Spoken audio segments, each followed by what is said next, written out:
والصلاة والسلام على سید الانبیاء والمرسلین ومن تبعهم بإحسان إلى یوم الدین، اما بعد۔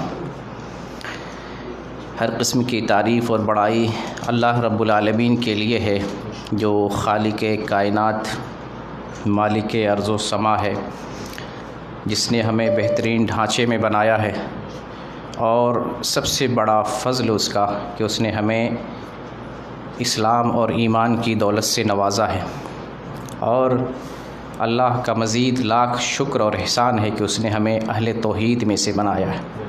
الحمدللہ رب العالمین۔ عزیز دوستو اور اسلامی بھائیوں، ابھی آپ نے مہمان مقرر سے فرشتوں کے درود اور سلام اور دعائیں پانے والے لوگ کون ہیں، اس تعلق سے ایک جامع خطاب سماعت فرما رہے تھے۔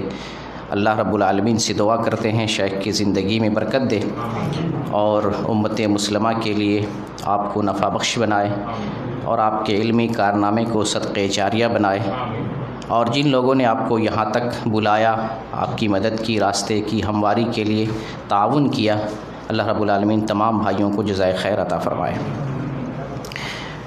آج کے درس کا عنوان ہے، جیسا کہ ہم مسلسل عبادت، علم اور اصول کی باتیں کر رہے ہیں، تو اسی تعلق سے میں نے ایک موضوع رکھا ہے تاکہ ہم عبادت کو اچھے ڈھنگ سے سمجھ سکیں۔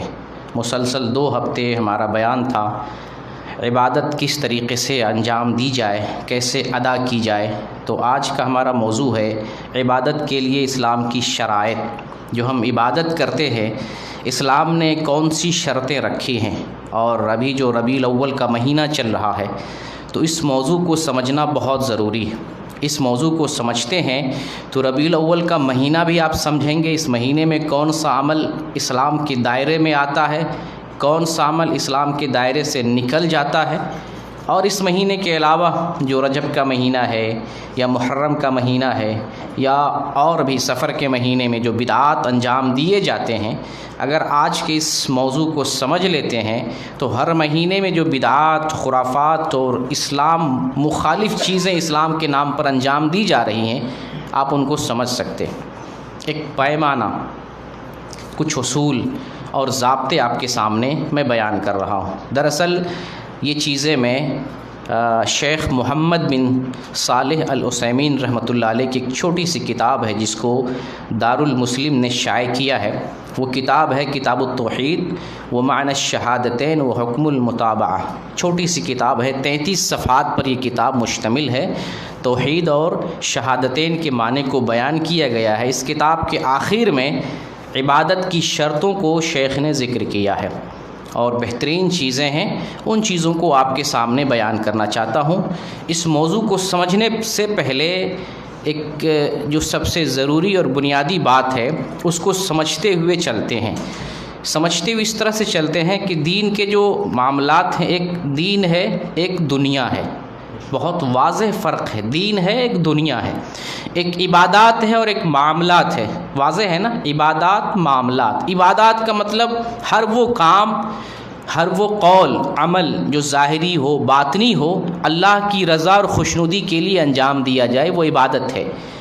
جو بھی چیز ہم ظاہری طور پر اپنے اعضاء اور جوارح سے انجام دیتے ہیں، نماز پڑھتے ہیں، یہ ظاہری عمل ہے، یا ذکر کرتے ہیں، اندرونی عمل ہے، باطنی عمل ہے۔ تو ہر وہ عمل جو ظاہری ہو یا باطنی ہو، ہر وہ قول وہ جو ظاہری ہو یا باطنی ہو، اللہ کی رضا اور خوشنودی کے لیے انجام دیتے ہیں، وہ عبادت ہے۔ عبادت ایک طرف، معاملات دوسری طرف، یہ دونوں الگ الگ چیزیں ہیں۔ عبادت کے معاملات میں اصل تحریم ہے، حرمت، یعنی عبادت کے معاملات میں اصل حرمت کا مطلب یہ ہے کہ عبادت کے لیے جتنی دلیل آئی ہے اتنا ہی عمل کریں گے، یہ عبادت ہے۔ عبادت میں آزادی نہیں ہے، عبادت میں پابندی ہے، اصل حرمت ہے۔ حرمت کا مطلب منع کر دیا گیا، کچھ عبادت نہیں کریں گے سوائے اتنی جتنی دلیل ملتی ہے۔ بہت بڑا پوائنٹ دے رہا ہوں آپ کو، یہ سمجھیں، اس کے بعد اس موضوع کو سمجھیں گے۔ عبادت کے اندر اصل ممنوع ہے، حرام ہے، اتنا ہی ہمیں کرنا ہے جتنی دلیل آتی ہے۔ معاملات میں آزادی ہے، آزاد، بریانی کھاؤ، پلاؤ کھاؤ، شماغ پہنو، پٹھانی سوٹ لگاؤ، لکھنوی ڈریس لگاؤ، کچھ بھی کھائے پیئیں، دنیا کے معاملات میں آزادی ہے۔ معاملات میں اصل آزادی ہے، اباحت، حلال ہے، سب چیز اللہ رب العالمین حلال کر دیا، سوائے ان چیزوں کے جس سے اللہ اور اس کے رسول نے ہمیں منع کر دیا۔ فرق سمجھ رہے ہیں عبادت اور معاملات میں؟ عبادت میں اصل تحریم ہے، منع کیا گیا ہے، اتنا ہی ہم عبادت کریں گے جس کے لیے نص اور دلیل ہمارے پاس۔ معاملات میں آزادی ہے، اباحت ہے، جواز ہے، سب کچھ کھاؤ۔ بہت سے لوگ کہتے ہیں نا آپ شماغ کیوں پہنتے ہیں، یہ آپ بدعت، میلاد کو بدعت کہتے ہیں، میلاد نہیں تھی پہلے، آج میلاد منا رہے ہیں، یہ بدعت۔ کہتے ہیں میلاد کہاں منا ہے، کدھر منا ہے؟ تم لوگ کہتے ہو میلاد نہیں تھی، آج منا رہے ہو۔ ہم کہتے ہیں یہ شماغ کدھر سے؟ وہی لوگ اعتراض کرتے تم شماغ کیوں پہنتے ہو؟ پہلے شماغ تو نہیں پہنا جاتا تھا، جس طرح سے پاجامہ پہنتے ہو، لنگی پہنتے ہو، ڈریسز پہنتے ہو، اس پہلے زمانے میں چیز نہیں تھی، کیوں پہنتے ہو؟ اس موضوع کو سمجھنے کی ضرورت ہے۔ تو عبادات اور معاملات دونوں الگ الگ چیزیں ہیں۔ عبادات کے اندر اصل تحریم ہے، ممنوع ہے، اتنا ہی کریں گے جتنی دلیل آئی ہے، اور معاملات میں اصل آزادی ہے، کچھ بھی کرو جائز ہے، سوائے اس کے جس سے منع کر دیا گیا۔ تو عبادت کی فہرست چھوٹی ہوگی، ہے نا، عبادت کی فہرست چھوٹی ہوگی، کچھ چیزوں کا حکم دیا یہ عبادت ہے، اور معاملات کی فہرست لمبی ہوگی، کچھ بھی کرنا ہے، پوری دنیا میں آزادی ہے، جہاز پہ بیٹھنا ہے، ٹرین پہ سفر کرنا ہے، کوئی بھی ڈریس لگانا ہے، کچھ بھی کھانا ہے، کچھ بھی کرنا ہے، معاملات میں اصل آزادی ہے، سوائے اس کے جس سے اسلام نے روک دیا ہے۔ تو روکنے والی چیزیں کم ہوں گی، اس کی فہرست چھوٹی ہو سکتی ہے۔ تو یہ معاملات اور عبادات کو سمجھیں، اس کو سمجھنے کے بعد اب اس موضوع کو سمجھنے کی ضرورت ہے۔ اس لیے اگر کوئی کہے یہ کیوں پہنتے ہو تو ہم کہیں گے کہ معاملات سے اس کا تعلق ہے، کلچر سے، تہذیب اور تمدن سے، دنیاوی معاملات سے اس کا تعلق ہے، اس کا تعلق دین سے نہیں ہے۔ ہم اس کو پہنتے ہیں تو کوئی مسئلہ نہیں ہے، کوئی نہیں پہنتے ہیں تو کوئی مسئلہ نہیں۔ جیسے کھانے پینے میں کوئی کہے بریانی کھانے کی دلیل لاؤ، ہم کیا کہیں گے؟ ہم کہیں گے یہ معاملات سے تعلق رکھتا ہے، معاملات میں اصل آزادی ہے، کچھ بھی ہم کریں گے سوائے اس کے جس سے اسلام نے ہمیں منع کر دیا۔ دو چیزیں ہیں، اس چیز کو ذہن میں بٹھائیں۔ اب آپ اس موضوع کو سمجھنے کی کوشش کریں کہ اسلام نے عبادات کے لیے کون سی شرطیں رکھی ہیں جن کو ہم مد نظر رکھ کر اللہ کی بندگی کریں گے تو وہ بندگی صحیح ہوگی، ایکوریٹ اسلامی دائرے میں وہ بندگی آئے گی۔ اس سلسلے میں شیخ محمد بن صالح العثیمین رحمۃ اللہ علیہ نے 6 شرطیں ذکر کی ہیں۔ اسلام کے اندر عبادتوں کے لیے 6 شرطوں کا التزام اور ان کو دیکھنا، مد نظر رکھنا ضروری ہے۔ ان 6 شرطوں کو آپ کے سامنے بیان کر رہا ہوں۔ عبادت کے تعلق سے پہلی شرط کہ عبادت کا جو ریزن ہے، سبب ہے، وہ شریعت میں موجود ہونا چاہیے۔ عبادت کا ریزن آف ورشپ، عبادت کا سبب، عبادت کی وجہ اسلام کے اندر وہ مذکور ہونا چاہیے، تب جا کر ہم اس سبب سے کوئی عبادت کر سکتے ہیں۔ جیسے مثال کے طور پر نبی کریم صلی اللہ علیہ وسلم 9 کو یا 12 ربیع الاول کو بلا شبہ پیدا تو ہوئے، دنیا میں آئے، پیدائش تو صحیح ہے، یقینی ہے، انکار نہیں کر سکتے ہیں۔ تو پیدائش کی وجہ سے جشن عید میلاد النبی منائے، اس کی اجازت نہیں ہے ہمیں۔ کیوں؟ یہ ریزن شریعت سے ثابت نہیں ہے کہ پیدائش کے ریزن کی وجہ سے ہم جشن منائیں،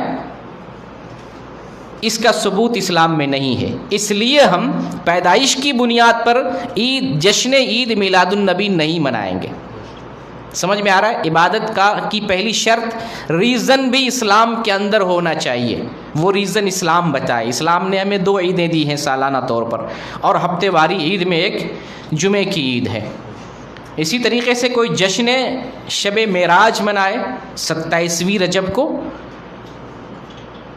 بالفرض اگر مان لیا جائے 27 رجب کو معراج ہوئی تھی، اگر مان لیتے ہیں، وہ ثابت نہیں ہے تاریخی اعتبار سے، مان بھی لیتے ہیں، تو اس ریزن کی وجہ سے جشن منانا اسلام اس کی اجازت، اس کا ثبوت اسلام میں نہیں ہے۔ تو ریزن آف ورشپ بھی اسلام کے اندر دلیل چاہیے اس کے لیے، تو اس ریزن سے آپ کوئی عبادت کر سکتے ہیں۔ جشن عید میلاد النبی منانا یہ کلچر نہیں ہے، آپ اس کو دین سمجھ کے کر رہے ہیں، ورشپ عبادت سمجھ کے کر رہے ہیں، اس کا تعلق عبادت سے ہے، معاملات سے نہیں ہے۔ شماغ پہننے کا تعلق معاملات سے ہے۔ کوئی ہم سے کہے مولانا یہ توپ لگائے ہوئے آپ انڈیا کے ہیں، تو آپ کے آباء و اجداد نے یہ تو نہیں لگایا تھا، آپ کیوں لگاتی ہیں؟ یہ بھی تو بدعت ہے۔ ہم کہیں گے اس کا تعلق کلچر سے ہے، لباس معاملات سے اس کا تعلق ہے، دنیا سے اس کا تعلق ہے، اور دنیاوی معاملات میں ہمارے لیے کیا ہے؟ چھوٹ، آزادی ہے، سوائے اس کے جس سے اسلام نے ہمیں منع کر دیا۔ تو ریزن آف ورشپ اگر اس کی دلیل ہے تو اس ریزن سے ہم عبادت کر سکتے ہیں۔ اگر وہ ریزن شریعت میں مذکور نہیں ہے، اس کی دلیل نہیں ہے، تو اس ریزن کی بنیاد پر کوئی جشن اور کوئی عبادت نہیں ہم انجام دے سکتے۔ سمجھ میں آ رہا؟ چونکہ ربیع الاول کا مہینہ ہے، آج 18 ربیع الاول ہے، اور ربیع الاول کے مہینے میں چاروں طرف جھنڈیاں، جلوس، جشن اور کھانے پکانے کا ایک ماحول بنا ہوا ہے۔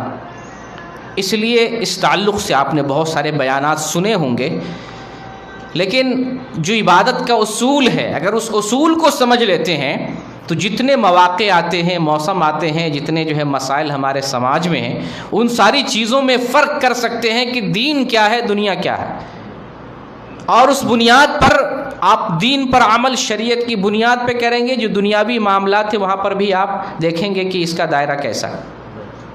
تو پہلی شرط ہم نے بتائی کہ عبادت کی پہلی شرط یہ ہے کہ وہ ریزن اسلام کے اندر مذکور ہو، تبھی اس ریزن سے کوئی عبادت ہم انجام دے سکتے ہیں، ورنہ نہیں دے سکتے ہیں۔ یہ پہلی چیز تھی۔ دوسری چیز یہ ہے کہ عبادت کی نوعیت، جس کو جنس کہتے ہیں عربی میں، نوعیت، ٹائپ آف ورشپ، یہ بھی اسلام کے اندر، چونکہ اسلام کیا ہے؟ دلیل پر قائم ہے، قرآن اور حدیث پر۔ دلیل ہے تو وہ اسلام ہے، دلیل نہیں ہے تو اسلام نہیں ہے۔ اللہ تعالیٰ نے ہمیں حکم دیا ہے کہ جو کچھ نازل کیا گیا ہے اسی کی پیروی کرو، جو نازل نہیں کیا گیا وہ دین نہیں ہے اور اس کی پیروی نہیں کی جائے گی۔ تو سیکنڈ عبادت کی شرط کیا ہے کہ ٹائپ آف ورشپ بھی اس کی دلیل چاہیے ہمیں، جس ٹائپ کی آپ بندگی کر رہے ہیں اس کی دلیل چاہیے۔ دلیل نہیں ہے تو ہم اس ٹائپ کی بندگی نہیں کریں گے۔ ٹائپ آف ورشپ، عبادت کی جنس، عبادت کی نوعیت شریعت میں وہ مذکور ہو تبھی ہم اس کی بندگی کریں گے۔ مثال آپ کو دے رہے ہیں، جیسے قربانی ہم کرتے ہیں، قربانی کتنے جانور کا کرنا چاہیے؟ 8 قسم کے جانور کی قربانی ہے۔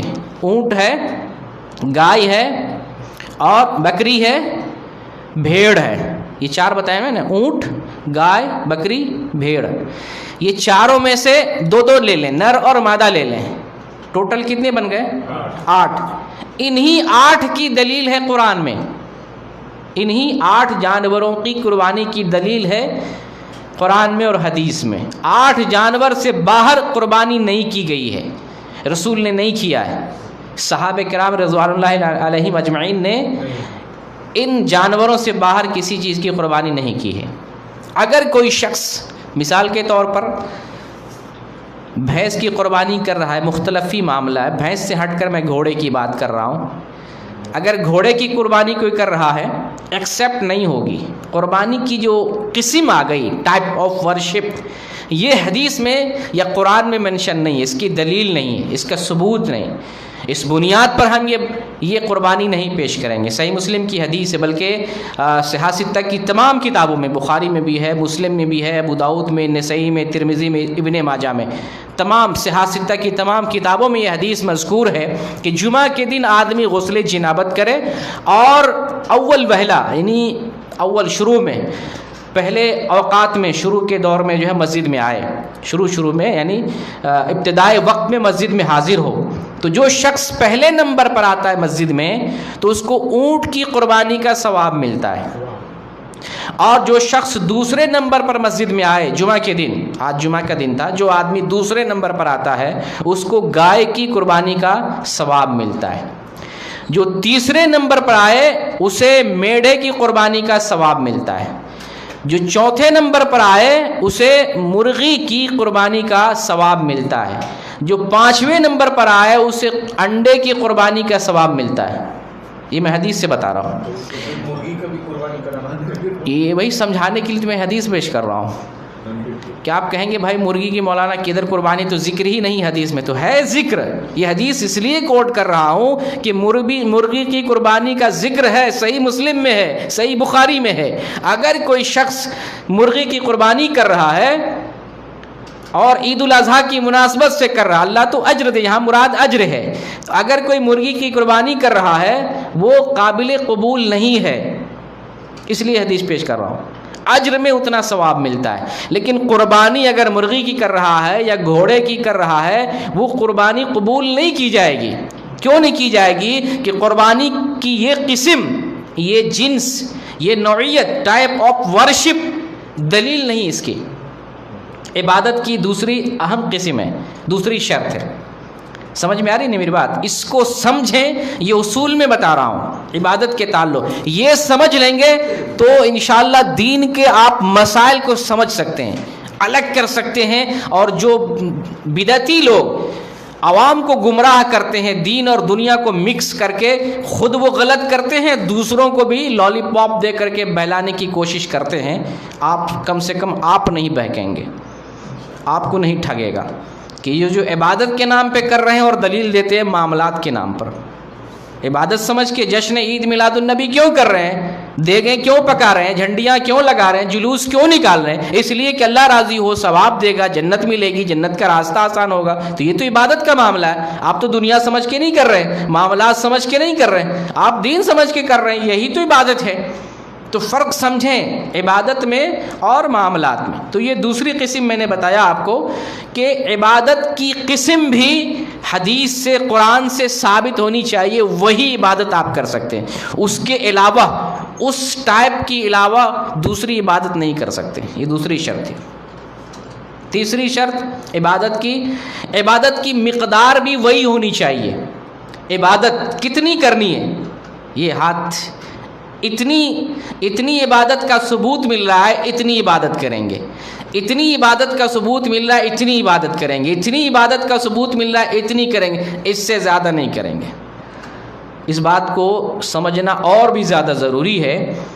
جو لوگ اپنی مرضی سے عبادت کرتے ہیں، کوانٹٹی بڑھاتے ہیں، کوانٹٹی آف ورشپ، عبادت کی تعداد اتنی ہو جتنا اسلام نے بتایا، اور بہت سارے اہل حدیث میں بھی بہت سارے ایسے لوگ ہو گئے ہیں جو گمراہی پھیلا رہے ہیں، خاص طور سے جو لوگ جھاڑ پھونک کرتے ہیں۔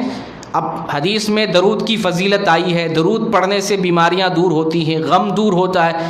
ایک جھاڑ پھونک کرنے والا کیا کرے گا؟ دیکھو حدیث بیان کرے گا، حدیث میں آیا ہے درود پڑھنے سے غم دور ہوتا ہے، پریشانی دور ہوتی ہے، لیکن وہ طریقہ اپنا ایجاد کرے گا۔ درود کو 41 مرتبہ پڑھو، 100 مرتبہ پڑھو، صبح میں پڑھو، شام میں پڑھو۔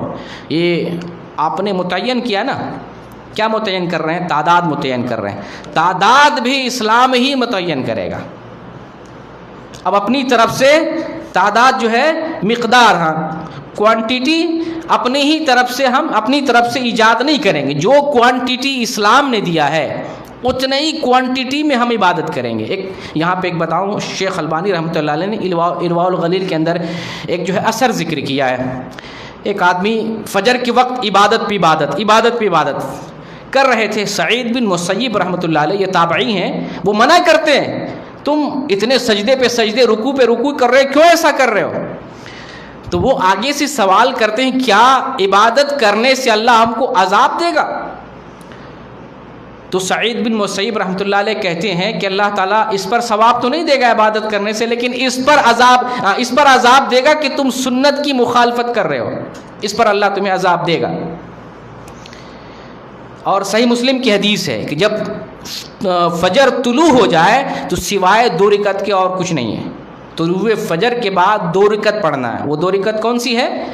سنت مؤکدہ فجر کی، صرف 2 رکعت پڑھنا۔ اور یہ طلوع فجر کے بعد وہ کثرت سے سجود اور رکوع کر رہے تھے تو منع کیا گیا۔ تو یہ عبادت کی جو تعداد انہوں نے بڑھائی اپنی طرف سے۔ اگر کوئی عبادت کی اس طرح سے ذکر بھی عبادت ہے، اللہ کا ذکر کرتے ہیں، یہ عبادت ہے، سبحان اللہ، الحمدللہ، الحمدللہ، سورہ فاتحہ، یہ ذکر ہے۔ عبادت ہے۔ اگر کوئی شخص کہے کہ اس آدمی کی بیماری ٹھیک کرنے کے لیے 100 دفعہ سورہ فاتحہ پڑھنا ہے، 40 دن پڑھنا ہے، سورہ یاسین کو 40 مرتبہ پڑھنا ہے، 40 دن پڑھنا ہے، 100 دن پڑھنا ہے، تو وہ غلط کر رہا ہے۔ عبادت کی مقدار اپنی طرف سے وضع کر رہا ہے، بنا رہا ہے۔ عبادت کی تیسری شرط یہ ہے کہ عبادت کی مقدار بھی قرآن اور حدیث میں ہونا چاہیے، اپنی طرف سے مقدار نہیں بنا سکتے۔ لہٰذا ان بھائیوں کو بھی سمجھنا چاہیے جو کہتے ہیں کہ ہم قرآن و حدیث والے ہیں، اہل الحدیث ہیں، اور لوگوں کو گمراہ کر رہے ہیں، اپنی طرف سے وظیفے بنا رہے ہیں، وظیفے کی تعداد مقرر کر رہے ہیں اور لوگوں کو گمراہ کر رہے ہیں، دلیل دیتے ہیں، صحیح دلیل دیتے ہیں، لیکن کام غلط کر رہے ہیں، مقدار اپنی طرف سے متعین کرتے ہیں۔ لہٰذا ذکر میں بھی اور عبادت کی کسی بھی قسم میں اپنی طرف سے مقدار ہم نہیں بنا سکتے، مقدار بھی شریعت کی طرف سے ہی متعین ہونی چاہیے۔ تیسری شرط ہے۔ چوتھی شرط ہے عبادت کی کیفیت، کوالٹی آف ورشپ۔ عبادت کی جو کیفیت ہو بہو اسی کیفیت میں بندگی اور عبادت ہمیں کرنی ہے جس کا ہمیں ثبوت ملتا ہے۔ قرآن اور حدیث میں عبادت کی جو تصویر پیش کی گئی ہے، جو صورت، جو کیفیت اور جو انداز ہمیں بتایا گیا ہے، اسی انداز میں، اسی کیفیت میں، اسی طرز اور اسی طریقے پر انجام دینا ہے۔ جیسے ہم نے پچھلے ہفتہ بیان کیا، اس سے پچھلے ہفتے بیان کیا، مردوں کی سے تیسرے ہفتہ جو ہے میں نے بیان کیا تھا مردوں کی بندگی کا طریقہ کیا ہے، پھر پچھلے ہفتہ میں نے بتایا عورتوں کی بندگی کا طریقہ کیا ہے، وہی طریقہ ہے جو مردوں کا ہے، لیکن ہمارے سماج میں بتایا جاتا ہے کہ عورتوں کی نماز کا طریقہ سمٹ کر ہے، عورتیں سمٹ کر بندگی کریں۔ یہ سمٹنا، عورتوں کو سمٹانا، اس کیفیت کو اسلام نے نہیں بتایا ہے۔ ملتے ہیں اقوال اس میں، اسلاف سے ہوں یا تابعین سے ہوں، تبع تابعین سے، اس میں اقوال ملتے ہیں، لیکن دین کے ہوتے ہوئے ہم اقوال کی طرف نہیں جائیں گے۔ ہمیں محمد صلی اللہ علیہ وسلم نے نماز کا طریقہ بتا دیا، اور وہ بھی نماز جبریل علیہ السلام اللہ کی طرف سے لے کے آئے تھے۔ جبریل علیہ السلام نے نماز پڑھ کے محمد صلی اللہ علیہ وسلم کو دکھایا، آپ صلی اللہ علیہ وسلم نے نماز پڑھ کے، وہ بھی ممبر پہ، حدیث پیش کی تھی آپ کو، ممبر پہ نماز پڑھ کے امت کو دکھایا، اہل مدینہ کو، جن میں مرد بھی تھے، عورتیں بھی تھیں، سب کو دکھایا یہ نماز کا طریقہ، اس طرح پڑھنا۔ تو نماز کا طریقہ، عبادت کی جو کیفیت ہے، عبادت کا جو طریقہ ثابت ہے، اسی طرز پر، اسی طریقے پر ہمیں عبادت کرنا۔ اس میں اپنی طرف سے اگر کچھ کرتے ہیں تو یہ صحیح نہیں۔ صوفیہ نے اسلام کے نام پر بہت سارا غلط طریقہ عبادت کا رائج کیا۔ بعض لوگ جو ہے لٹک کے، الٹے لٹک کے عبادت کرتے تھے، ذکر کرتے تھے، زیادہ ثواب ملے گا۔ یعنی اپنے نفس کو جتنا عذاب دو، اپنے نفس کو جتنا عذاب دو آدمی سمجھتے ہیں اتنا ثواب ملے گا۔ تو بعض لوگوں کی طرف سے، صوفیہ کی طرف سے، جسے الٹے لٹک گئے، اس میں زیادہ تکلیف ہے، اب اللہ اللہ اللہ لا الہ، یہ کیفیت حدیث میں نہیں ہے۔ ایک آدمی پیدل چل کر کے عبادت کر رہا ہے، چلنا بھی ایک کیفیت ہے۔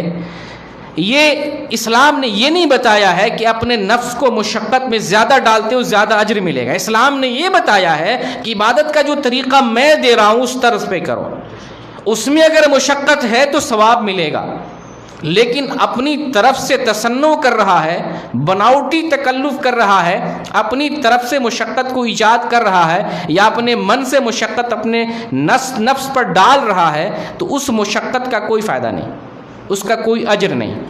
تو ایک آدمی چل کر اپنے نفس کو تھکا رہا ہے، اور ابھی جو ہے بارڈر پہ پتہ نہیں ویزا ملا کہ نہیں، پاکستان ویزا ملا، تو یہ اپنے آپ کو تھکانا ہے، مصیبت میں ڈالنا ہے، اور اس سے ثواب تو نہیں ملے لیکن گناہ ملے گا۔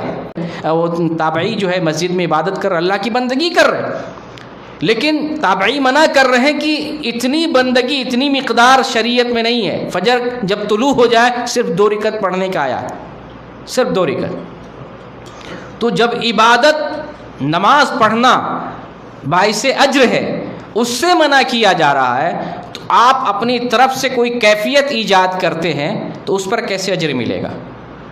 تو عبادت اپنی مرضی سے نہیں، اپنے طریقے پر نہیں، اپنے طرز میں نہیں، عبادت مقدار بھی وہی ہو، عبادت کا طریقہ اس کی کیفیت بھی وہی ہو جو شریعت میں ہے، اس سے ہٹ کر کوئی طریقہ نہیں اخذ کیا جائے گا، نہیں لیا جائے گا، اور وہ طریقہ جو ہے عبادت نہیں کہلائے گا۔ تو جیسے بہت سے لوگ کہتے ہیں یہ تو عبادت ہی ہے نا، نماز پڑھ لیتے عبادت ہی ہے نا، اس سے کیا حرج ہے، اس میں کیا فرق ہے؟ بہت سے لوگ یہ اعتراض کرتے ہیں کہ اگر ہم اللہ کا ذکر ہی کر رہے ہیں الا اللہ، یہ ثابت نہیں ہے، ایسا کرنا بدعت ہے، الا اللہ کا کوئی مطلب ہی نہیں ہوتا۔ آپ کہیں لا الہ الا اللہ، اس کا مطلب ہوتا ہے حق اللہ اللہ اللہ اللہ، ایسے کر رہے ہیں، صرف اللہ اللہ اللہ، یہ ذکر نہیں ہے، اللہ نام لے رہے، اللہ اکبر ذکر ہے، سبحان اللہ ذکر ہے، لا الہ الا اللہ ذکر ہے، لا حول ولا قوت الا باللہ ذکر ہے۔ آپ وہ کہیے کچھ سمجھا جائے، اللہ بڑا ہے، اللہ پاک ہے، اللہ بے عیب ہے، اللہ سب سے عظیم ہے، قوت والا طاقت والا اللہ ہے، ایسی چیز کہیں جو سمجھی جائے، اس کا کچھ معنی اور مفہوم اور شریعت میں موجود ہو۔ حق اللہ الا اللہ، ضرب لگاتے، ہاتھ پہ مارتے سینے پہ الا اللہ، وہ بھی رات کے اندھیرے میں 2 بجے اٹھتے ہیں اور لائٹ اور قمقمے بند کر دیتے ہیں، دروازہ بند کر دیتے، کوئی نہیں، تاریکی الا اللہ کا ضرب لگاتے، اور پھر کہتے پہنچ گئے اللہ تک، عارف باللہ، یعنی اللہ کو پہچاننے والے ہم ہو گئے۔ اب اللہ اتنا جو ہے حلول اور شہود کیا کیا عقیدہ پھر وہ گڑھتے ہیں۔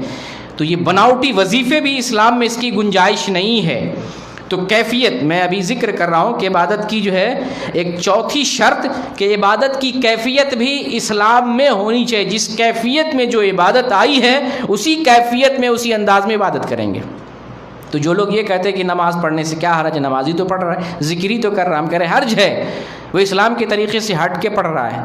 اگر کوئی شخص مغرب کی 3 رکعت کے بجائے 4 نہیں پڑھ سکتا ہے، پڑھ سکتا ہے کوئی مغرب کی 3 رکعتیں، کوئی 4 کیوں نہیں پڑھے گا؟ اسلام نے ہمیں تعداد بتا دی عبادت کی، عبادت یہ ہے، مغرب کی 3 رکعت ہے، یہ مقدار ہے، یہ طریقہ ہے مغرب کی نماز پڑھنے کا، بس وہی مقدار وہی کیفیت۔ تو وہی چیز ہر جگہ، جیسے مغرب کی آپ 4 رکعت نہیں پڑھ سکتے ہیں، ظہر کی 4 کے بجائے 5 یا اس سے کم نہیں پڑھیں گے، تو وہی چیز ہر جگہ آپ سمجھنے کی کوشش کریں کہ نماز میں جو تعداد متعین ہے، تو منع تو نہیں کیا گیا مغرب 5 نہ پڑھو، یہ منع نہیں کیا گیا، تو آپ وہاں کیوں نہیں کہتے یہاں نہیں منع کیا، چلو ہم 10 پڑھ لیتے مغرب کی، چلو ہم 12 پڑھ لیتے ہیں، چلو ہم اپنی مرضی سے پڑھ لیتے ہیں۔ تو وہاں اپنی مرضی نہیں چلاتے ہیں تو اور بھی کہیں عبادت میں نہیں چلائیں۔ عبادت میں طریقہ کیفیت وہی جو اسلام کے اندر مذکور ہے۔ یہ چوتھی شرط تھی۔ عبادت کی 5ویں شرط ہے عبادت کا وقت بھی وہی ہونا چاہیے جو اسلام نے متعین کیا ہے، ٹائم آف ورشپ، عبادت کا وقت بھی وہی ہو جو اسلام نے متعین کیا ہے۔ جیسے میں ذکر کے پہلو میں بیان کیا کہ ایک چیز ثابت ہے، اہل حدیث بھی غلط کر رہے ہیں، بدعتی تو جو کر رہے ہیں ان کے ہاں جو ہے اپنی طرف سے قرآن کی کسی آیت کو کہہ دیا یہ کینسر کے لیے ہے، یہ اسہال کے لیے ہے، یہ فلاں مرض کے لیے، لوگوں نے تو ایجاد کر رکھا ہے، اپنے یہاں بھی لوگ ایجاد کر رہے ہیں اور اپنے یہاں دلیل دے کے جو ہے لوگوں کو گمراہ کر رہے۔ دیکھو اس کی سورہ فاتحہ کی فضیلت آئی ہے، درود کی فضیلت آئی، ٹھیک ہے فضیلت آئی، جو فضیلت آئی، جو طریقہ آیا اتنا ہی بتاؤ، اس سے زیادہ نہیں بتاؤ، زیادہ سیانے اور زیادہ ہوشیار نہیں بننے کی کوشش کرو، یہ پیسہ کمانے کا ایک ہے۔ اور پھر یہ لوگ جو اپنا ایک طریقہ جو ہے یہ راقی لوگ ایجاد کرتے ہیں، اور پھر کوئی آدمی اس کا طریقہ بغیر اس کی اجازت کے استعمال بھی نہیں کر سکتا، ایسے جو ہے لوگوں کو ڈراتے ہیں یہ میرا بنایا ہوا وظیفہ ہے، اس کو میری اجازت کے بغیر کوئی آدمی پڑھے گا تو الٹا اس کے اوپر جادو ہو جائے گا، ریئیکشن ہو جائے گا، ایسے ڈرواتے ہیں لوگوں کو۔ بہرکیف تو ٹائم آف ورشپ، عبادت کا جو ٹائم اسلام نے مقرر کیا ہے وہی ٹائم ہم اسی ٹائم میں عبادت کریں گے۔ تو اگر ذکر کے لیے، جیسے ذکر ہمہ وقت رسول اللہ صلی اللہ علیہ وسلم کرتے تھے، کوئی آدمی کسی ذکر کو اپنی طرف سے متعین کرتا ہے، سورہ یاسین فجر کے بعد 100 دفعہ، فلاں ذکر رات میں 41 مرتبہ، فلاں آیت اتنی مرتبہ فلاں ٹائم میں پڑھنا ہے، یہ بدعت ہے، یہ عبادت نہیں ہے۔ پھر عبادت کا وقت بھی وہی ہو جو اسلام میں مذکور ہے۔ اگر اسلام میں عبادت کا وقت مذکور نہیں ہے تو کوئی شخص عبادت کا ٹائم متعین نہیں کر سکتا، اگر کر رہا ہے تو اسلام میں بندگی نہیں ہے، وہ حقیقی بندگی نہیں ہے، وہ اپنی طرف سے ایجاد کر رہا ہے طریقہ۔ تو عبادت کا ٹائم وہی ہو جو اسلام نے متعین کیا۔ اس کی بہت ساری مثالیں دی جا سکتی ہیں، جیسے آپ قربانی جیسے کر رہے ہیں، قربانی جو ہے عید کی نماز کے بعد کرنا ہے۔ کوئی آدمی قربانی عید کی نماز سے پہلے کر لے، وہ قربانی ہے ہی نہیں، اسلام نے ٹائم بتایا ہے۔ اسی طریقے سے رمضان کا روزہ ہم رکھتے ہیں، رمضان کے مہینے میں رمضان کا روزہ رکھتے ہیں، کوئی شوال میں رکھ لے، نہیں ہوگا، یہ ٹائم بنایا اسلام نے۔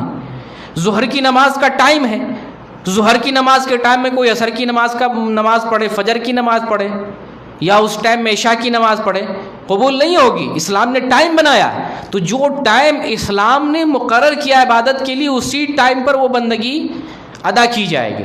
اگر کوئی شخص اس ٹائم سے ہٹ کر وہ بندگی ادا کر رہا ہے تو وہ عبادت نہیں ہے، یا کسی عبادت کے لیے اسلام نے ٹائم مقرر نہیں کیا ہے اور کوئی شخص اپنی طرف سے ٹائم مقرر کر رہا ہے تو وہ عبادت نہیں ہے، وہ پھر غلط کر رہا ہے، چاہے وہ کوئی بھی آدمی ہو۔ اس لیے اس بات کو ذکر کے پہلو میں بھی سمجھیں، جو راقی یا جو جھاڑ پھونک کرنے والے، دعا تعویذ کرنے والے اپنی طرف سے ذکر متعین کرتے ہیں کہ فلاں ذکر اتنی مرتبہ، فلاں ذکر فلاں ٹائم میں، وہ دھوکہ دے رہے امت کو۔ چاہے کوئی بھی اہل حدیث بھی اس معاملے میں بہت سے فراڈی، میں نام نہیں لینا چاہتا ہوں، میں ان کی توہین نہیں کر رہا ہوں، لیکن میری آواز اگر ان تک پہنچ رہی ہے تو میں متنبہ ضرور کر رہا ہوں کہ قرآن و حدیث کے نام پر امت کو گمراہ نہ کریں، اپنی طرف سے وظیفہ متعین نہ کریں، اپنی طرف سے کوئی وظیفہ مقرر کر کے لوگوں کو نہ بتائیں۔ قرآن اور حدیث میں جو وظیفہ جیسے آیا ہے ویسے بتائیں، اور اگر کوئی وظیفہ عام ہے اس کو عام رکھیں۔ پورے قرآن، اگر پورا قرآن شفا ہے، آپ بتائیں پورا قرآن شفا ہے۔ آپ کو کسی نے اجازت نہیں دی ہے سورہ بقرہ کی فلاں فلاں سورت آیت کو آپ خاص کریں اور لوگوں کو بتائیں سورہ بقرہ کی فلاں آیت پڑھو، سورہ جن کی فلاں آیت پڑھو، سورہ یاسین کی فلاں آیت پڑھو، سورہ رحمان کی فلاں آیت پڑھو، اتنی مرتبہ پڑھو۔ اس فیلڈ میں مجھے رہتے ہوئے میں جو دیکھ رہا ہوں، بہت گمراہی ہے، لوگوں کو گمراہ کیا جا رہا ہے، اور وہ صاحب اللحیہ داڑھی والے ہیں، قرآن و حدیث والے ہیں، اہل حدیث بھی ہیں، وہ لوگ بھی ایسا کر رہے ہیں، اتنی مرتبہ پڑھو، اتنی مرتبہ پڑھو، فلاں ٹائم پڑھو، یہ مجرب ہے، یعنی پڑھنے سے جو ہے فلاں آدمی نے تجربہ کیا، اس کو ثواب ملا ہے، اس کو فائدہ ہوا۔ اگر اس کو فائدہ ہوا تو دین میں یہ دلیل نہیں ہے۔ قرآن سورہ رحمان پڑھ کے مجھے فائدہ ہوا تو ہم یہ نہیں کہیں گے، اگر ہمارا کینسر ٹھیک ہو گیا، سورہ رحمان میں نے پڑھا، کینسر ٹھیک ہوا، ہم یہ نہیں کہیں گے کہ سورہ رحمان پڑھنے سے کینسر ٹھیک ہوتا ہے، ہم یہ کہیں گے قرآن شفا ہے، قرآن پڑھو، قرآن پڑھنے سے شفا ملتی ہے، ہم یہ کہیں گے۔ ہم یہ نہیں کہیں گے کہ یہ مجرب ہے، اس سے فائدہ ہوتا، نہیں، آپ کو فائدہ ہوا ہوگا، پورا قرآن آپ بتائیں۔ رسول اللہ صلی اللہ علیہ وسلم کو اگر بتانا ہوتا یہ چیز تو آپ بتاتے، تو جو چیز نہیں بتائے اپنی طرف سے نہیں گڑھیں، اس کو ایجاد نہیں کریں۔ اگر میری بات ایسے راقیوں تک، ایسے دھوکے بازوں تک پہنچ رہی ہے، اپنی اصلاح کریں اور امت کو دھوکہ نہ دیں۔ تو یہ میں پانچویں چیز بیان کر رہا تھا کہ عبادت کا ٹائم اور وقت بھی وہی ہو جو اسلام نے مقرر اور متعین کیا۔ اپنی طرف سے کوئی وقت مقرر نہیں کر سکتے عبادت کے لیے۔ عبادت اگر کوئی عام عبادت ہے، جیسے ذکر ہے، نبی صلی اللہ علیہ وسلم ہمیشہ ذکر کرتے تھے، تو آپ ہمیشہ ذکر کریں گے۔ اگر کوئی ذکر جو ہے خاص ذکر ہے، جیسے آیت الکرسی ہے، نماز کے بعد پڑھنا ہے، سونے کے وقت پڑھنا ہے، اور اسی طریقے سے کبھی بھی پڑھے، جنات اور شیطان سے جو حفاظت ہوگی۔ لیکن کوئی رات کے 3 بجے کہے، رات کے 3 بجے اٹھ کر آیت الکرسی 100 مرتبہ پڑھو، تمہارا جادو ٹھیک ہو جائے گا، تمہارا آصب ختم ہو جائے گا، یہ جھوٹ اور مکاری ہے، یہ دین نہیں، یہ جھوٹ ہے، یہ غلط ہے۔ ایسی کوئی تعلیم دے رہا ہے وہ بھی سدھر جائے، وہ بھی اس سے باز رہے، اور آپ میں سے بھی جو سن رہے ہیں ایسے لوگوں کی باتوں پر یقین نہ کریں۔ آپ کی بھی ذمہ داری بنتی ہے، جو لوگ اس طرح سے آپ کو گمراہ کر رہے ہیں، غلط تعلیم دے رہے ہیں، خاص طور سے میری ماں اور بہنیں، میری آواز آپ سن رہے ہیں، تو آپ لوگ زیادہ گمراہ ہوتے ہیں، ایسے لوگوں کے شکنجے میں آتے ہیں، شکار ہوتے ہیں۔ وہ آپ کو وظیفہ دیتا ہے، فلاں کام کا فلاں وظیفہ، نوکری پانے کا یہ وظیفہ، جو ہے شادی ہو جانے کا یہ وظیفہ، بچہ ہونے کا یہ وظیفہ، بیماری ٹھیک ہونے کا یہ وظیفہ، شوہر کا جو ہے نوکری ملنے کا یہ وظیفہ، بدیش میں ویزا لگنے کا یہ وظیفہ۔ اس طرح سے جو لوگ گمراہ کر رہے ہیں عورتوں کو، زیادہ طور پہ میں بتانا چاہتا ہوں کہ ایسے لوگوں کے جھانسے میں نہ آئیں۔ اسلام وظیفے پہ نہیں ٹکا ہوا، اسلام عمل پہ، آپ عمل کریں، اللہ سے دعا کریں، اپنی زبان میں دعا کریں، اس کے لیے خاص کسی دعا کی ضرورت نہیں ہے۔ اسلام پر آپ عمل کریں، اپنے ایمان کو مضبوط کریں، اپنی زبان میں آپ اللہ رب العالمین سے دعا کریں۔ دعا کیا کس چیز کا نام ہے؟ دعا مانگنا، دعا ہے مانگنا، اللہ سے مانگیں۔ اس کے لیے عربی زبانی ضروری نہیں ہے. اگر عربی دعائیں جو قرآن و حدیث کی یاد ہیں آپ وہ بے شک کریں, نہیں یاد ہے تو آپ اپنی زبان میں اللہ رب العالمین سے اپنی ضرورت کو مانگیں, لیکن پہلے ایمان پر آئیں. صرف وظیفے سے کچھ نہیں ہوگا. اگر وظیفے سے کچھ ہو جاتا تو نبی صلی اللہ علیہ وسلم بھی بتاتے کبھی بھوکے نہیں رہتے, کبھی آپ کو جو ہے سانپ نہیں ڈستا, کبھی آپ کے دانت نہیں ٹوٹتے, کبھی آپ کو پیٹ پر پتھر نہیں باندھنا پڑتا, 3 سال تک شیب ابی طالب میں پریشان نہیں ہوتے, آپ کو جنگ میں جو ہے جنگ خندق میں مسلمانوں کا جو نقصان ہوا وہ نہیں ہوتا. وظیفہ پڑھ کے ایک وظیفہ پڑھتے وہ دشمن ادھر دھائیں گرا ادھر, جیسے فلموں میں دیکھتے ہیں نا, ادھر ہاتھ چلتا ہے ایکشن پہ, وہ 10 کلومیٹر وہاں جا کے جو ہے وہ گرتا ہے آدمی. ایسے ہوتا. اسلام نے ایسا وظیفہ چمتکاری والا نہیں دیا, لیکن مسلمانوں کو یہ سب باتیں کہہ کر کے گمراہ کیا جاتا ہے. ایسا ایسا وظیفہ بتاتے, ایسا پڑھو, بہت پاور والا وظیفہ ہے, اتنا پاور والا کہ 50 شیطان تمہارے اوپر آ گیا ہے. ایسا وظیفہ بتا رہا ہوں, سارا شیطان جل کر کے راکھ ہو جائے گا, کوئی نہیں بچے گا, دوبارہ گھوم کر نہیں آئے گا. یہ سارے جھوٹے ہیں, سب جھوٹ بولتے ہیں. تم کو اس طریقے سے جو ہے کھلا پلا کے جادو کیا گیا ہے. کس نے تم کو دکھایا؟ اپنے پیر کے نیچے کیا ہے تمہاری اپنی حیثیت کیا ہے, تمہارے ساتھ 1 منٹ کے بعد تمہارے ساتھ کیا ہونے والا ہے, تم اپنا ماضی جو تمہارے ساتھ ہوا ہے تم کو کتنی باتیں نہیں پتا ہوں گی, دوسروں کی بات کیسے پتا. ہمارے اپنے ساتھ 30 سال میں 35 سال ہو گیا, 40 سال ہو گیا, ہمارے ساتھ اپنے کتنے حادثات, خود اپنا جو گزرا ہوا ہے ہمیں پتہ نہیں ہے. تجھے دوسروں کا پتہ ہے, ایسے جادو کر دیا گیا, ایسے لٹکایا گیا, ایسے گرہ لگایا گیا, ایسے کنویں میں ڈالا گیا, ایسے گھر کے کونے میں ڈال دیا گیا, اور لوگ اس پر یقین کر لیتے ہیں, اور عورتیں تو اور بھی یقین کر لیتی ہیں. اگر ایک بات بتا دے, اگر اس میں سے 10 بات بتائے, اگر ایک بات صحیح لگے نا, لگتا ہے مولوی صحیح کر رہا ہے, صحیح بتا رہا ہے. وہ اٹکل لگاتا ہے, اس میں ایک اندازہ ہو جاتا ہے کیا کیا چیز ہم بتائیں گے, 1-2 بات تو کچھ ان کے ذہن سے میچ کر جائے گی اور یقین ہو جائے گا ان کو. یہ جھوٹی باتیں ہیں. بہرکیف عبادت کا جو ٹائم ہے وہ ٹائم اسلام میں ہونا چاہیے, اپنی طرف سے ٹائم مقرر نہیں کر سکتے. یہ 5ویں شرط تھی. عبادت کی 6ٹھی شرط اور آخری شرط ہے, عبادت کی جگہ بھی وہی ہو جو اسلام نے متعین کیا. پلیس آف ورشپ, عبادت کی جگہ وہی ہو جو اسلام نے متعین کیا. جیسے مردوں کے لیے نماز پڑھنے کی جگہ مسجد ہے, مرد لوگ جماعت چھوڑ کے جان بوجھ کے اپنے گھر میں نماز نہیں پڑھ سکتے. عورتوں کے لیے آزادی ہے, عورتوں کی نماز گھر میں افضل ہے, لیکن مردوں کے لیے مسجد میں آنا ضروری ہے. ویسے اللہ نے پوری سرزمین کو مسجد بنا دیا ہے, پوری سرزمین کو, پوری دنیا کو مسجد بنا دیا. کہیں پر بھی اگر کہیں مسجد نہیں ہے تو زمین پر بھی آپ نماز پڑھ سکتے ہیں, لیکن کسی بستی میں کسی محلے میں اگر مسجد ہے لازم آپ کو مسجد میں آ کر جماعت سے نماز پڑھنا, اکیلے بھی نہیں, مسجد میں آ کر جماعت سے مردوں کو نماز پڑھنا ہے. تو اسلام نے جو جگہ متعین کیا ہے اس جگہ کے اعتبار سے ہم بندگی کریں گے, اور کسی عبادت کے لیے جگہ نہیں متعین کیا ہے تو ہم جگہ متعین نہیں کریں گے. ٹھیک ہے, اس کو اور مزید مثالوں سے سمجھنے کی کوشش کریں. جیسے عرفہ جو ہے, وقوف عرفہ 9 ذی الحجہ کو ہوتا ہے. 9 ذی الحجہ کو وقوف عرفہ میدان عرفات پہ ہوتا ہے. اگر کوئی شخص 9 تاریخ کو میدان عرفات کے بجائے مینا میں ٹھہرے, مزدلفہ میں ٹھہرے, مکہ کے ہوٹل میں ٹھہر جائے, یا اس دن مطاف میں بیٹھ جائے, اس دن مسعی میں بیٹھ جائے, مکہ میں کسی جگہ رہ جائے, تو اس کا وقوف عرفہ نہیں مانا جائے گا. 9 تاریخ جگہ متعین کیا, پلیس آف ورشپ اسلام نے متعین کیا وقوف عرفہ میدان عرفہ میں.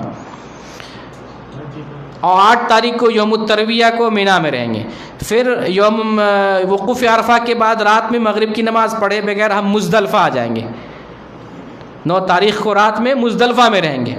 پھر جو ہے 10 تاریخ 11 تاریخ 12 تاریخ 13 تاریخ تک کنکری مارنے والے دنوں میں ایام تشریق میں ہمیں مینا میں رہنا ہے. تو یہ پلیس کس نے متعین کیا؟ اسلام نے متعین کیا. حج کرنے کے لیے ہمیں مکہ آنا پڑے گا, یہ پلیس اسلام نے متعین کیا. حج یہی ہوگا. کوئی شخص کسی مزار پہ چلا جائے, اجمیر چلا جائے, اور اجمیر جا کر وہاں جو ہے قبر کا طواف کرے اور سمجھے طواف ہو, یہ ہمارا طواف ہو گیا یا اس سے ہمیں حج کا ثواب ملتا ہے, تو یہ گمراہی ہے اور یہ بات بیان کی جاتی ہے۔ اس لیے سمجھنا چاہیے کہ اسلام نے جو پلیس نہیں بتایا ہے اس پلیس پہ نہیں جانا ہے۔ جیسے نبی صلی اللہ علیہ وسلم فرمایا لا تشد الرحال الا الى ثلاثه مساجد، تم 3 مسجدوں کے علاوہ تین مقامات کے علاوہ کہیں اور سفر نہ کرو۔ 3 مقامات ہیں، مسجد حرام، مسجد اقصی اور مسجد نبوی۔ یہ 3 مقامات ایسے ہیں زیارت کی نیت سے ہم سفر کریں گے، یہ پلیس آف ورشپ آپ سمجھیں۔ ان 3 مقام کے علاوہ کہیں سفر کر رہا ہے عبادت کی نیت سے، ثواب نہیں ملے گا، عذاب ملے گا، گناہ ملے گا۔ کوئی اجمیر جا رہا ہے ثواب ملے، کوئی آدمی بغداد جا رہا ہے، کربلا جا رہا ہے، کوئی آدمی کہیں اور جا رہا ہے زیارت کی نیت سے، زیارت اور ثواب کی نیت سے، تو ثواب نہیں ملے گا، گناہ ملے گا، عذاب ملے گا۔ تو اسلام نے جو پلیس متعین کیا، وقت جگہ متعین کیا ہے، اس جگہ ہم وہ بندگی کریں گے جو اسلام نے بتایا ہے۔ اور اسلام نے اگر جگہ متعین نہیں کیا ہے تو ہم میں سے کوئی بھی آدمی جگہ متعین نہیں کرے گا۔ جیسے ہم اگر کوئی عبادت فکس کر لیں کہ 2 رکعت میں جا کر جو ہے بدر کے مقام پہ پڑھوں گا، 2 رکعت جا کر کے میں بنو سعد میں پڑھوں گا، 2 رکعت جا کر کے میں جو ہے کہیں اور کربلا میں فلسطین میں جا کے پڑھوں گا، شام میں جا کر 2 رکعت پڑھوں گا، تو یہ صحیح نہیں ہے۔ اپنی طرف سے ہم پلیس متعین کر رہے ہیں، جگہ متعین کر رہے ہیں، تو اس کی اسلام میں اجازت نہیں ہے۔ تو بہرکیف یہ 6ٹھی شرط تھی۔ اسلام کے اندر عبادت کی 6 شرطیں ہم نے بتائی، ان 6 شرطوں کو ذہن میں رکھیں۔ کون کون سی چیزیں؟ عبادت کا سبب اسلام میں ہونا چاہیے، اسی سبب سے ہم بندگی کر سکتے ہیں۔ وہ سبب نہیں ہے تو اس سبب سے ہم بندگی نہیں کر سکتے۔ بندگی کا مطلب صرف نماز نہیں سمجھے، بندگی کا مطلب ہر وہ قول یا عمل، زبان سے جو بات کہتے ہیں اور جسم سے جو کچھ عمل کرتے ہیں، قول یا عمل جو ظاہری ہو یا باطنی ہو، دکھاوا میں ہو یا اندرونی طور پر دل سے کوئی بندگی کرتے ہیں، وہ عبادت ہے، اور اللہ کی خوشنودی کے لیے کرتے ہیں تو وہ عبادت ہے۔ تو عبادت کی 6 شرطیں، ریزن اسلام کے اندر ہے تو اس ریزن سے بندگی کر سکتے ہیں، یہ پہلی چیز۔ دوسری چیز ہے وہ نوعیت، ٹائپ آف ورشپ اسلام کے اندر مذکور ہو، اس ٹائپ کی ہم بندگی کریں گے، اس سے باہر کسی دوسرے ٹائپ کی بندگی نہیں کریں گے۔ تیسرا ہے کہ اتنی مقدار میں بندگی کریں گے جتنی مقدار میں بندگی آئی، اس سے زیادہ نہیں، اس سے زیادہ نہیں کریں گے۔ اور چوتھا ہے کہ اسی کیفیت میں عبادت کریں گے، اس انداز میں، اس طریقے پر عبادت کریں گے جو طریقہ اسلام میں، قرآن میں، حدیث میں مذکور ہے، اس سے ہٹ کر کوئی طریقہ ایجاد نہیں کریں گے۔ اسی طریقے سے اس ٹائم میں بندگی کریں گے جو ٹائم اسلام نے ہمیں دیا ہے، اس ٹائم سے باہر کوئی بندگی نہیں کریں گے۔ اور اگر کوئی عبادت عام عبادت ہے تو ہم کسی بھی وقت وہ کر سکتے ہیں، ہم اپنی طرف سے کوئی ٹائم متعین نہیں کریں گے۔ اور اس جگہ بندگی، اسلام نے اگر کوئی عبادت کے لیے جگہ متعین کیا ہے تو اس جگہ وہ بندگی کریں گے، اور اسلام نے کسی عبادت کے لیے جگہ متعین نہیں کیا ہے تو ہم اس جگہ کو اپنی طرف سے متعین نہیں کریں گے۔ اب آپ فرق کر لیں گے کہ عبادت کیا ہے، معاملات کیا ہے۔ اگر کوئی کسی شخص کو آپ سمجھا رہے ہیں جشن عید میلاد النبی بدعت ہے، جائز نہیں ہے، صحیح نہیں ہے، تو آپ دلیل سے سمجھائیں کہ تم یہ کر رہے ہو ثواب کی نیت سے، اجر پانے کی نیت سے، اللہ راضی ہو جائے، اللہ کی خوشنودی کے لیے یہ عبادت ہے، اور عبادت میں دلیل چاہیے، عبادت میں دلیل چاہیے کرنے کی۔ یا اس وجہ سے محمد صلی اللہ علیہ وسلم ٹھیک ہے پیدا ہوئے، لیکن آپ کی پیدائش کی وجہ سے جشن منانا، اسلام نے ہمیں اس کی جو ہے دلیل نہیں دی ہے، اس کا حکم نہیں دیا ہے، اس کی دلیل نہیں ملتی ہے، لہٰذا ہم اس وجہ سے کوئی جشن منائے ہمارے لیے جائز نہیں ہے۔ ہاں ٹھیک ہے، اگر کوئی تم جو ہے ٹرین میں سفر کر رہے ہو، تم کچھ کھا رہے ہو، کچھ پہن رہے ہو، کوئی کاروبار کر رہے ہو، کوئی معاملات کر رہے ہو، کوئی لین دین کر رہے ہو، تو تمہارے لیے اجازت ہے، سوائے اس کے جس سے منع کر دیا گیا۔ معاملات میں جس سے منع کیا گیا، سودی لین دین نہیں کرنا، وہ رک جانا، نشہ آور چیز نہیں کھانا، نشہ آور چیز کے علاوہ جتنی چیزیں کھاؤ، جتنا اچھا کھانا کھاؤ، کوئی منع نہیں ہے۔ لیکن جس کے اندر نشہ ہے، بیڑی ہے، سگریٹ ہے، گانجا ہے، چرس ہے، کوکین ہے، ہیروئن ہے، اس ٹائپ کی کوئی بھی چیز ہے، اسلام نے کل مسکرن حرام، ہر نشہ آور چیز حرام ہے۔ ایک فلسفہ دیا، ایک قاعدہ دے دیا، تو نشہ والی کوئی بھی چیز ہم نہیں استعمال کریں گے۔ نشہ کے علاوہ کوئی بھی چیز ہے، کتنا اچھی ہے آپ کھاؤ۔ پہننے والی چیزوں میں جن چیزوں سے ہمیں منع کیا، کافروں کے لباس سے، شہرت والے لباس سے، مرد کو عورت کے لباس سے، عورت کو مرد کے لباس سے، ٹائٹ لباس سے یا اعضا جس سے جھلکتے ہوں ایسے لباس سے، یا مردوں کے لیے ریشم کپڑا میں منع کیا، جس سے منع کیا اس سے رک جاؤ۔ جس چیز سے باقی سب کچھ پہنو، توپ پہنو، پینٹ پہنو، ٹی شرٹ پہنو، کچھ بھی لگاؤ، سب کچھ جائز ہے۔ جس سے منع کیا رک جاؤ۔ سفر کرنے میں آپ سفر کرو، کسی چیز پر سفر کرنا ہے، ٹرین سے، جہاز سے سفر کرنا جائز ہے، کسی بھی چیز پہ سفر کرو، یہ بدعت نہیں ہے، یہ دین کا معاملہ نہیں ہے، یہ دنیا کا معاملہ ہے۔ تو معاملات میں جہاں اسلام نے روک دیا اس سے رک جاؤ، باقی سب کی اجازت ہے۔ عبادت میں جس کے کرنے کی دلیل ہے اسے کرو، باقی کچھ نہیں کرنا ہے، سب چیز سے رک جانا ہے۔ یہ عبادت اور معاملات کا معاملہ تھا۔ باقی عبادت کی 6 شرطیں آپ کے سامنے ذکر کر دی۔ 6 شرطیں: ریزن آف ورشپ اور type of worship, quality of worship, quantity of worship, time of worship, place of worship. یہ 6 چیزیں، 6 شرطیں بیان کی۔ یہ 6 شرطیں ذہن میں رہنی چاہیے۔ عبادت کے لیے 6 چیزیں ہونے چاہیے۔ 6 چیز سے باہر اگر کوئی چیز ہے وہ عبادت نہیں، اپنی طرف سے کچھ ہے عبادت نہیں۔ جس کی دلیل ہے اسے ہمیں فالو کرنا ہے۔ اللہ رب العالمین سے دعا کرتے ہیں بار الہ ہم نے جو بیان کی ہے ان باتوں پر عمل کرنے کی توفیق دے۔ جو لوگ گمراہی پھیلا رہے ہیں اور گمراہ کر رہے ہیں انہیں ہدایت دے، سمجھنے کی توفیق دے۔ خواتین کی طرف سے سوال ہے، آپ نے اس کی وضاحت کر دی ہے لیکن دوبارہ اس کو تھوڑے ان کو سمجھا دیں۔ کہہ رہے ہیں کہ قرآن کی آیتیں اتنی دفعہ پڑھنے کی رقیہ شریعہ اس سے کر سکتے ہیں کہ خواتین کی طرف سے سوال ہے۔ تو وہی میں وہ ذکر بھی کر دیا تھا۔ ذکر کرنا کیا ہے؟ عبادت۔ ذکر کس لیے کرتے ہیں؟ اللہ کی رضا کے لیے، اجر پانے کے لیے۔ رقیہ شریعہ یہ روحانی علاج ہمیں محمد صلی اللہ علیہ وسلم نے بتایا ہے۔ تو رقیہ شریعہ یعنی جسمانی پریشانی کے لیے کچھ پڑھتے ہیں تو قرآن کی کوئی آیت اپنی طرف سے متعین نہیں کریں گے۔